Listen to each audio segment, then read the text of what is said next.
বাংলাদেশ সীমান্তে আরও নজরদারি বাড়িয়েছে ভারত। যশোর ও সাতক্ষীরা সীমান্তকে বিশেষ নজরদারিতে রেখেছে বিএসএফ।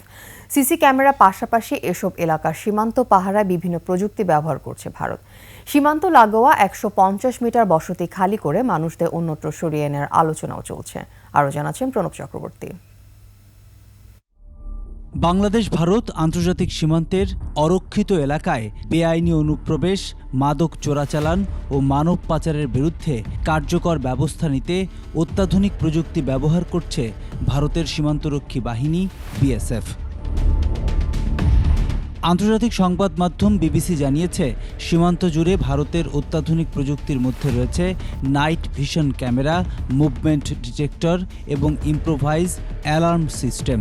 শুকনো গাছের পাতায় লুকানো আছে ডিভাইস, ওখানে পা পড়লেই সাইরেন বেজে প্রহরীদের সতর্ক করবে। এছাড়া পুরো এলাকায় খুঁটির মাথায় জোরালো আলো লাগানো হয়েছে, বসানো হয়েছে অতি উচ্চমানের সিসিটিভি।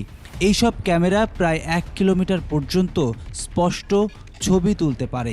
কিছু ক্যামেরায় ৩৬০ ডিগ্রি ভিউ পাওয়া যায়। রাতের অন্ধকারে নজরদারির জন্য নাইট ভিশন দূরবীন এবং থার্মাল ইমেজ ধরা পড়ে এমন ক্যামেরাও আছে সীমান্তের বিভিন্ন জায়গায়। যশোর সাতক্ষীরা সীমান্ত দিয়ে ফেন্সিডিল, গাঁজাসহ বিভিন্ন মাদক ও সোনা পাচার হয় দুই দেশে। তাই দুই সীমান্তকে বিশেষ নজরদারিতে রেখেছে বিএসএফ। নদী ও সীমান্ত লাগোয়া জায়গা থেকে ১৫০ মিটার দূরে বাসিন্দাদের সরিয়ে নেওয়ার পরিকল্পনা আছে ভারতের, এমন তথ্য দিয়ে খবরও প্রচার করেছে বিবিসি।